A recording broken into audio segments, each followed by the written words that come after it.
അസ്സലാമലൈക്കും. ഐഷസ് വ്ളോഗിലെ പുതിയൊരു വീഡിയോയിലേക്ക് എല്ലാവർക്കും സ്വാഗതം. ഞാൻ നിങ്ങളുടെ മുമ്പിൽ ഷെയർ ചെയ്യാൻ പോണത് ഞങ്ങൾക്ക് ഉണ്ടാക്കിയിട്ട് ഉച്ചഭക്ഷണത്തിൻ്റെ ഒരു ചെറിയൊരു വ്ളോഗാണ് കേട്ടോ. ഇഷ്ടപ്പെട്ടാൽ എല്ലാവരും ലൈക്ക് ചെയ്യണം, ഷെയർ ചെയ്യണം. അത് നമുക്ക് ഉണ്ടാക്കാൻ വേണ്ടിയിട്ട് ചോറിനുള്ള വെള്ളമൊക്കെ തിളച്ച് വന്നിട്ടുണ്ട്. അതിനുള്ള അരി കഴുകിയിട്ടെടുക്കാം. ചോറ് വെന്ത് വരുമ്പോഴേക്കും നമുക്ക് അതിനുള്ള കറി ഉണ്ടാക്കിയെടുക്കണം. കറി ഞാൻ സാമ്പാറാണ് ഉണ്ടാക്കുന്നത്.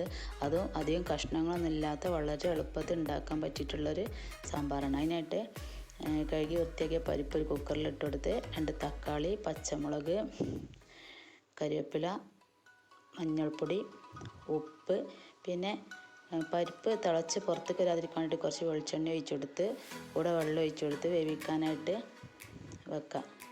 അത് വെന്ത് വരുമ്പോഴേക്കും നമുക്ക് സാമ്പാറിന് ആവശ്യമുള്ള ഒരു മസാലക്കൂട്ട് വറുത്തെടുക്കണം. അതിന് പാനിൽ ഉലുവ ഇട്ടെടുത്ത് കുറച്ച് കുരുമുളക്, നല്ല ജീരകം, ഉണക്കമുളക് ഇട്ടെടുത്ത് വറുത്തെടുക്കണം. മുഴുവനായിട്ടുള്ള മല്ലി എടുക്കുക. അതിൻ്റെ കൂടെ കുറച്ച് തേങ്ങയും, അതും കുറച്ച് മതി, കൂടുതൽ വേണ്ട, 2-3 സ്പൂൺ മതി. തേങ്ങ ഇട്ടെടുത്തിട്ട് നന്നായിട്ട് വറുക്കുക. എന്നിട്ട് നമുക്ക് അരച്ചെടുക്കണം. ചോറ് വെന്ത് വന്നിട്ടോ ആ ചോറ് ഊറ്റിയിട്ട് വേറെ പാത്രത്തേക്ക് മാറ്റാം. നമുക്ക് ചോറിന് ആവശ്യമുള്ളൊരു കൂട്ടാനുണ്ട്. അത് കയ്പില്ലാത്തൊരു കയ്പൻ കൂട്ടാനാണ്.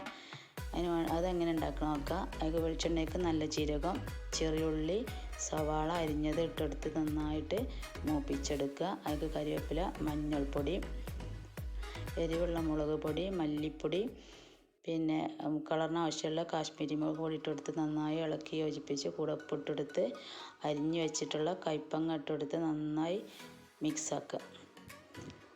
എന്നിട്ട് മസാലയൊക്കെ എല്ലാം എടുത്ത് എത്തിയതിന് ശേഷം കുറച്ച് പുളിവെള്ളവും ഒഴിച്ചു കൊടുത്തിട്ട് ഇളക്കി വേവിക്കാനായിട്ട് മൂടി വെക്കാം. അങ്ങനെ അത് വെന്ത് വരട്ടെ. നമുക്ക് സാമ്പാറിനുള്ള മസാല നന്നായി അരച്ച് പേസ്റ്റാക്കി എടുത്ത് കേട്ടോ. പരിപ്പും നന്നായി വെന്ത് വന്നാണ് ഒക്കെ ഒന്ന് ഉടച്ചെടുക്കണം. പിന്നെ തക്കാളിൻ്റെ തൊലി എടുത്ത് മാറ്റണം. ഇങ്ങനെ മുഴുവനായിട്ട് ഇട്ടുകൊണ്ടുതന്നെ തൊലി എടുത്ത് മാറ്റാൻ വളരെ എളുപ്പമാണ്.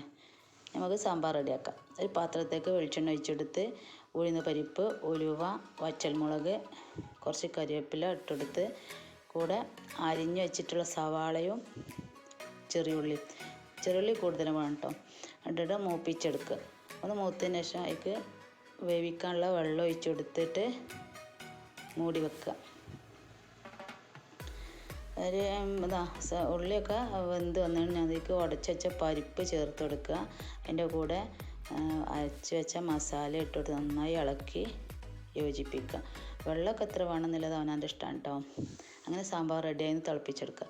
ഈ സാമ്പാർ ഇഡലിക്കും ദോശക്കൊക്കെ നല്ല ടേസ്റ്റാണ് കേട്ടോ, ചോറിന് മാത്രമല്ല. ഇനി അടുത്ത് നമുക്ക് ചെമ്മീൻ റോസ്റ്റ് ഉണ്ടാക്കാം. അതിന് വെളിച്ചെണ്ണയ്ക്ക് ചെറുതാക്കി അരിഞ്ഞ വെളുത്തുള്ളി, ഇഞ്ചി ഇട്ടെടുത്ത് സവാള അരിഞ്ഞത്, തക്കാളി അരിഞ്ഞത്, പച്ചമുളക്, ഉപ്പ്, പുളിക്ക് ആവശ്യമുള്ള കുടംപുളി, കരിവേപ്പില ഇട്ടെടുത്ത് നന്നായിട്ടൊന്ന് മൂപ്പിച്ചെടുക്കുക.